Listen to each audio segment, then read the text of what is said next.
Gerald Slavitt, who many of you may have met here last year, is the co-founder of From the Top. It's America's largest national platform dedicated to celebrating the stories, the talents, and the character of classically trained young musicians. Jerry will be here in a moment to introduce Katherine Liu, an amazing 12-year-old classical pianist. But before Gerald and Katherine take the stage, turn your attention, please, to the big screens, and let us introduce you to some of the work of Katherine and her colleagues at From the Top.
Hello, everybody. I'm Jerry Slavitt.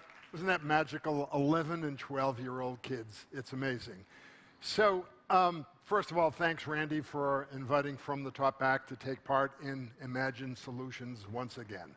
From the Top, we are a nonprofit organization, a national organization based in Boston, and you've been told that we celebrate the amazing, talented, young, classically trained musicians from all over this country.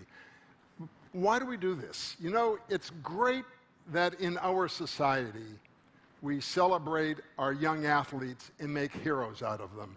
But isn't it about time that we celebrate our young artists as well? Absolutely. You saw one earlier today. Wouldn't it be a shame if that fabulous guitarist was just shuttled off to the hinterlands? And you'll be meeting another one quite soon. And how do we celebrate these kids? We have a weekly NPR radio show that's broadcast on more than 200 stations around the country. You can listen to us online at our website, From the Top. And of course, you can podcast us. We do live performances like this, and all of our shows are taped in front of a live audience as a concert. We have a really fascinating arts leadership program wherein every kid, shouldn't even call them kids, every young musician who comes on our show goes through a workshop with us so that we give them the tools to take their music out into the community beyond the concert hall.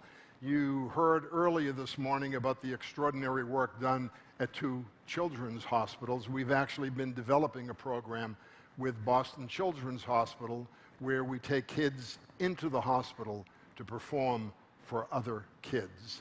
We also have a very robust scholarship program. We've given away over $2 million to any young musician who's good enough to come on the show and comes from a truly financially needy background. I think last year of the 20 scholarships we gave, the average gross family income was something like $36,000. Pretty extraordinary to watch a young person like that. And you just saw the video that's part of our YouTube video series called See the Music, and we're lucky to have with us one of those musicians. Please welcome from Boston, 12-year-old pianist Katherine Liu. Katherine? Hello. All right, so we saw all that stuff in the video, but what are you going to bring for us right now? Right now, I am going to play Chopin's Black Key Etude. All right, when you're ready, as we say, take it from the top.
Wonderful as always.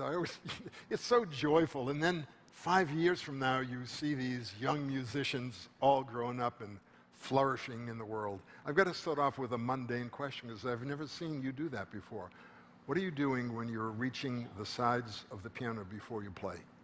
What I'm doing is checking that my position isn't too tight and I'm able to play all the notes ranging from the deep end to the very high part of the piano keyboard. So, what grade are you in? What grade are you in? I'm in 6th grade. 6th grade. What are your favorite subjects? Well, there isn't a subject I don't like, but my particular favorite is math. And all my friends are like, math? Math? Are you serious? You love math? I'm just like, okay, guys, there's nothing wrong with loving math. So,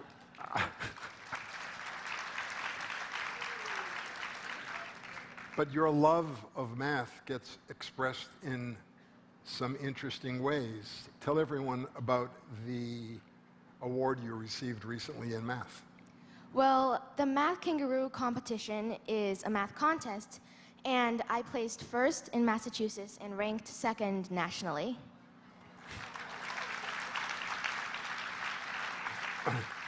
That's, I know, in your spare time, because From the Top, none of us ever likes the word prodigy, because it takes extraordinary hard work. So you excel in math. What else do you do in addition to your music? Anything? Well, I love to dance. So when you love to dance, how do you express your dance? What dance do you do? Well, I dance ballet, and I've been doing that since I was 4. And does that take a little time to practice? Yeah. And the reason that we don't like the word prodigy is, how much do you practice your music, in addition to everything else that you do? Well, on a regular school day, I aim for 3 to 4 hours, but on an off day or on vacation, I aim for 6 to 8 hours. So it's pretty extraordinary. And the thing that we like to say, whether they're performing for an audience like you, or if they're in an elementary school or a high school, it's like, you know, anyone who learns discipline, passion, and focus will probably succeed at whatever they do. And those are the principles that you so represent, and it is that hard work that makes it all happen. So what was that video, and before that you can see online, if you go online, a Star Wars video that she did with those same 2 other young people. What was most interesting about that? Had you done anything like that before? Well, before that, which is Fantastic Musicians and Where to Find Them, and before Star Wars, I hadn't done much with popular music or popular tunes. What was exciting about it for you? Or was it exciting? Oh, of course it was exciting. Well, as a pianist, you don't usually get to work with a lot of other musicians, but there we got to sit 3 people on the same bench trying to reach the same notes. So that was fun. And another thing, as you saw, was we got to do a lot of costume changes, and of course, adding that to acting while playing at the same time. It's a big combination, but all at the same time, it's incredibly exciting. You know, so many of the young musicians who come on the show have worked hard in their classical music field, and unfortunately, many of them have not had a chance to improvise a lot. Did this give you that opportunity? Yes, at school I've been taking jazz, and that was because I decided I wanted to learn something a little more not classical, and I thought that jazz would be a good thing for me to try. So, do you have any idea how many people have viewed your videos by now? According to other people, 2 million? Yeah, about 2 million. So what is that like in school? Do your friends at school know about your life as a pianist and a video star? Well, now they do. In math class once, and I wasn't in the same math class because at school I was able to switch a grade to 7th grade math. But anyways, they Googled my name and they wrote in Katherine Liu, piano. And I was like, okay, guys, that's so flattering. You searched up my name. And they said, hey, we found the Star Wars video. It was awesome. You have to make another one. I said, oh, I recently just made Fantastic Musicians and Where to Find Them. And they were like, hey, let's Google that again. I'm just like, friends, you guys are so nice. And then they clicked on it, and you saw there was the Einstein part when I was staring into the camera. They replayed that for 100 times before I begged them to stop. Well, you're a wonderful young lady, and I love interacting with you. Do you Thank have you. a final piece of music for us? The final piece of music I'll be playing is the Scherzo No. 2 by Chopin. It's all yours.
Well done. Take one more bow.